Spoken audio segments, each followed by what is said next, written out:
সাইফুদ্দিনকে বিশ্বকাপে মিস করবেন? বিশ্বকাপে তো ডেফিনেটলি মিস করবো। ক্রিকেটাররা খারাপ খেলে তাকে একে নিয়ে ট্রল করে, ওকে নিয়ে ট্রল করে, এটা হাস্যকর। টি-20 ধারাবাহিকভাবে ভালো খেলি না, তারপর আমি আমার দেশকে সবার আগে তুলে ধরবো না। শান্তর সাথে আসলে আমি একমত। বাংলাদেশ ওয়ানডে ফরম্যাটে বেশ ভালো দল, তারপরেও গত ওয়ানডে বিশ্বকাপে ভালো খেলতে পারেনি। টি-20 খুব একটা ভালো না, এবং যুক্তরাষ্ট্রের বিপক্ষে সেই সিরিজটা আমরা হেরেছি।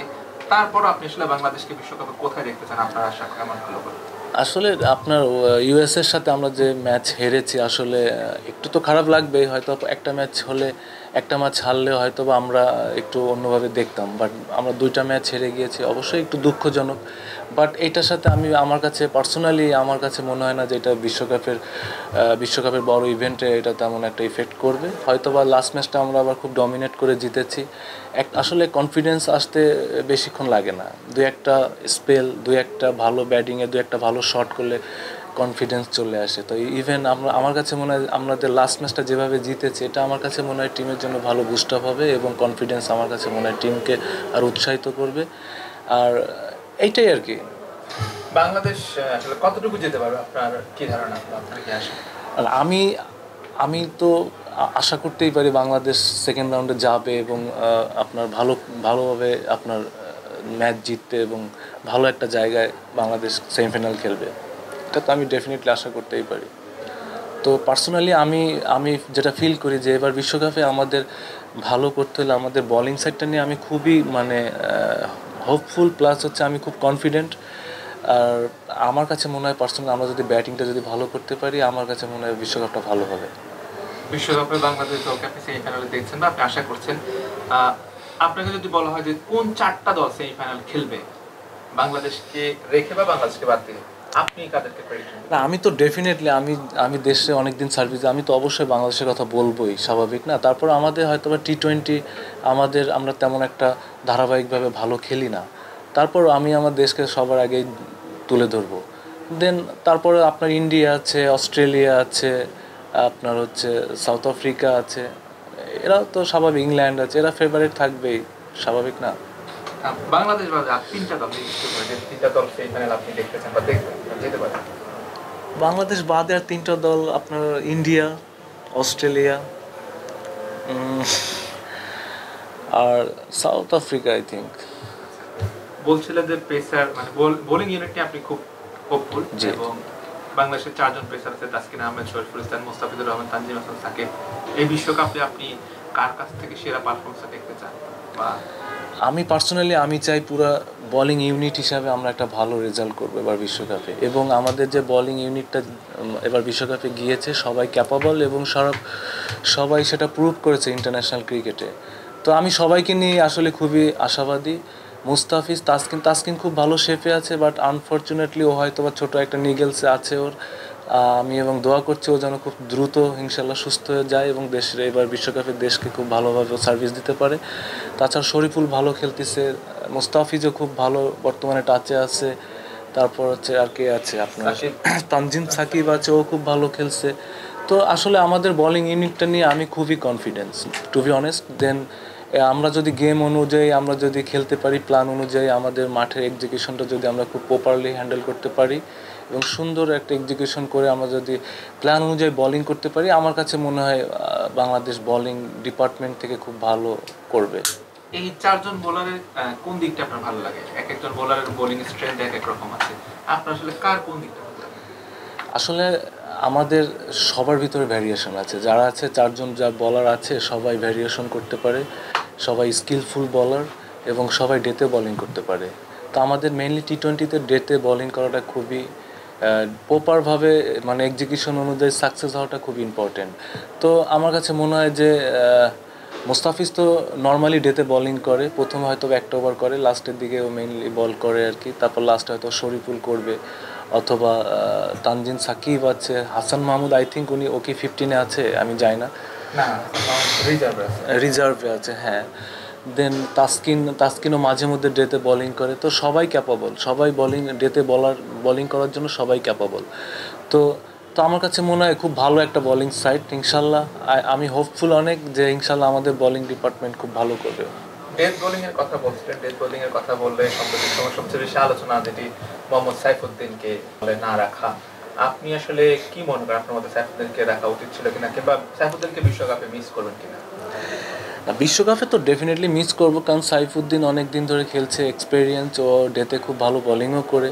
তারপরও এখানে টিম ম্যানেজমেন্ট, সিলেক্টার্স, তারপর হচ্ছে ক্যাপ্টেন, সবাই মিলেই আসলে ডিসিশনটা নেয়, কারণ এইটা কারো একা ডিসিশন না। তো সাইফুদ্দিনের পরবর্তীতে যে গেছে আর কি, তানজিম সাকিব, ও ভালো বোলার, ও ক্যাপাবল, ও প্রুভ করেছে ইন্টারন্যাশনাল ক্রিকেটে, ওরও ভ্যারিয়েশন আছে। তো আমি পার্সোনালি আমি চাই যে আমাদের টিম ওয়াইজ যেন বোলিংটা ভালো হয়। আসলে এইটা আসলে সিলেক্টরদের, ক্যাপ্টেন, আমাদের অভিজ্ঞ কোচ আছে, তাদের তাদের হাতে বিষয়টা। যুক্তরাষ্ট্রের বিপক্ষে বাংলাদেশ 2টা ম্যাচ হেরেছে, সিরিজ হেরেছে। এটাকে কি আপনি অঘটন বলবেন, নাকি আসলে বাংলাদেশের ক্যাপাবিলিটিই অতটুকু, বা দেশের বাইরে বাংলাদেশের টি-20 ক্রিকেটের চিত্রটাই এমন? না, আমি তো আপনাকে বলেছি যে টি-20তে আমাদের আসলে ধারাবাহিকটা নাই, যেটা আমরা ভালো খেলি আবার খারাপ খেলি টি-20তে।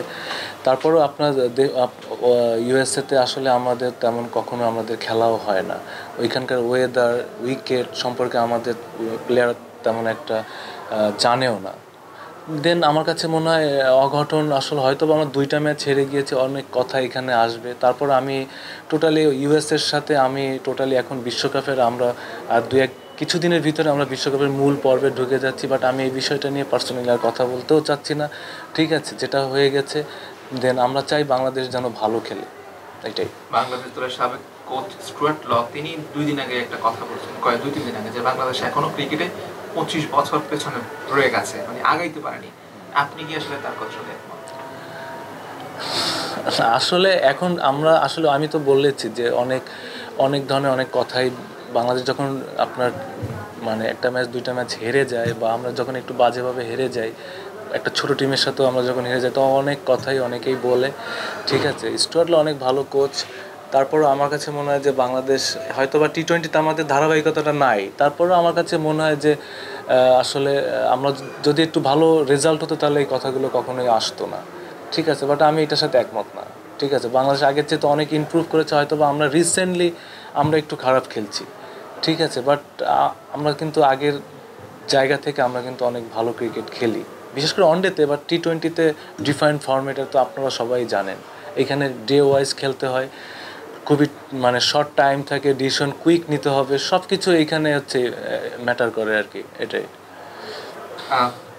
ক্রিকেটাররা যখন আসলে দল খারাপ করলে ক্রিকেটারদের মানসিক অবস্থা খারাপ থাকে, এবং গত একদিন আগে আমরা দেখছিলাম ক্যাপ্টেন শান্ত, তিনি বিসিবির একটা ইন্টারভিউতে বলেছিলেন যে দল খারাপ করলে যেন সমর্থকরা তাদের পাশে থাকে। দল যখন খারাপ করে তখন আসলে ক্রিকেটারদের মানসিক অবস্থাটা কেমন থাকে, আর তখন যখন দেশের মানুষ তাদের পাশে থাকে তখন ক্রিকেটারদের কেমন লাগে, যখন থাকে না তখন অবস্থাটা কেমন থাকে? না, শান্তর সাথে আসলে আমি একমত, কারণ শান্ত যে কথাটা বলেছে যে দল খারাপ খেললে অবশ্যই দেশের মানুষ যেন তাদের পাশে থাকে, অবশ্যই, কারণ এটা থাকা উচিত, কারণ এটা তো আমাদের দেশ, তাই না? আমাদের দেশ এখন ক্রিকেটে যেভাবে আমাদের দেশ, একমাত্র আমার কাছে মনে হয় পার্সোনালি যে ক্রিকেটের মাধ্যম থেকে আমাদের দেশটা হাইলাইটেড হয় বেশি। ঠিক আছে, আমাদের এই একটাই স্পোর্টস যেটা আমাদের দেশকে সম্মানিত করে বেশি। তো অবশ্যই আমাদের হয়তো বা ব্যাড টাইম, গুড টাইম আসবেই, তো বাজেট সময়টা যেন আমাদের দেশের মানুষ যেন আমাদের পাশে থাকে, এটার সাথে আমিও একমত। ঠিক আছে, তার নেগেটিভ, আমাদের দেশের মানুষের পার্সোনালি এক্সপেকটেশন আমাদের প্রতি অনেক বেশি, আগেও ছিল, এখনও আছে এবং ভবিষ্যতেও থাকবে। ঠিক আছে, তো এক্সপেকটেশনটা থাকবে, তারপরও কোনো ক্রিকেটারই চায় না বাজে খেলতে, কোনো ক্রিকেটারই চায় না আমরা হেরে যাই এই ম্যাচটা, সবাই জান প্রাণ দিয়েই খেলে, মাঠে নামে 100% দিয়েই খেলে, তারপরও আমরা হয়তো বা পারি না, আমরা হেরে যাই। ঠিক আছে, তো আমার কাছে মনে হয় আমাদের সামনে বিশ্বকাপটা আছে, আমি পার্সোনালি রিকোয়েস্ট করবো যে সবাই যেন আমরা আমাদের দেশকে সাপোর্ট করি। ঠিক আছে, তো এইটাই আর কি। লাস্ট কোশ্চেন, যারা বিশ্বকাপ খেলতে গেছেন তাদের উদ্দেশ্যে আপনার কি বার্তা থাকবে? তাদের উদ্দেশ্যে বাংলাদেশ টিম এখন বিশ্বকাপে মঞ্চে, তা আমি অলওয়েজ শুভকামনা জানাই, শুধু বিশ্বকাপ না, আমি সবসময়ের জন্য আমি শুভকামনা তাদের জন্য। আর এবার বিশ্বকাপে আমরা যেন ইনশাল্লাহ সবাই ভালো করতে পারি, দেশের মানুষ যেন তাদের জন্য দোয়া করে, আর আমাদের টিমমেটদের জন্য আমার উইশেস থাকবে অলওয়েজ, বেস্ট উইশেস। প্লাস হচ্ছে ইনশাল্লাহ আমাদের প্লেয়াররাও অবশ্য দেশের মানুষের জন্য এবার ভালো একটা বিশ্বকাপ উপহার দিতে পারে, এটাই। একটা কোশ্চেন, সাকিব আল হাসান আর মাহমুদুল্লাহ রিয়াদ, হয়তো এটা তাদের শেষ বিশ্বকাপ, যেহেতু এরপরে আবার বিশ্বকাপ তৈরি আছে, দুজনের জন্য এটা শেষ বিশ্বকাপ। আসলে আপনার কাছে কি মনে হয় তারা আসলে আর কন্টিনিউ করবে কিনা, বা তাদের শেষ বিশ্বকাপটা নিয়ে আপনার আসলে অনুভূতি? না, এইটা আসলে আমি কিভাবে বলবো, কারণ সাকিব ভাই, রিয়াদ ভাই এরা তো আসলে অনেক সিনিয়র, তাও এদের ডিসিশন এরা নিজেরাই খুব ভালো বুঝে আর কি। তো এই ডিসিশনটা আমি কেমনে বলবো? তো অবশ্যই হয়তো আমি যাই না, তারপরও তাদেরও অনেকটা অনেক বয়স হয়েছে, অনেক দিন ধরে ক্রিকেট খেলতেছে দেশের জন্য, অনেক কিছু দিয়েছে তারা দেশকে, এটা সত্য কথা। এটা আসলে এই ডিসিশনটা তারাই ভালো বলতে পারবে যে তারা আর কতদিন ক্রিকেট খেলবে, এটাই আর কি। যদি এটা তাদের শেষ বিশ্বকাপ হয়ে থাকে, মানে তাদের কাছ থেকে আপনার আসলে প্রত্যাশা কি? না, যদি এটা তাদের শেষ বিশ্বকাপ হয়ে থাকে, অবশ্যই তো আমার কাছে প্রত্যাশা কি, আমি চাবো যে তাদের একটা রঙিন একটা ভালো একটা বিশ্বকাপ যেন আমাদের দেশকে উপহার দিতে পারে, এইটাই আর কি। ক্রিকেটাররা বা দল যখন খারাপ খেলে তখন আসলে অনেকেই নেগেটিভ কথা বলে, আসলে এইটা বলে কতটা লাভ, বা আসলে আপনি বিষয়টাকে কিভাবে দেখছেন? আসলে এটা আমি নিজেও আমি আমি সোশ্যাল মিডিয়াতে, ফেসবুকে আমি দেখি, যখন ক্রিকেটাররা খারাপ খেলে তাকে একে নিয়ে ট্রল করে, ওকে নিয়ে ট্রল করে।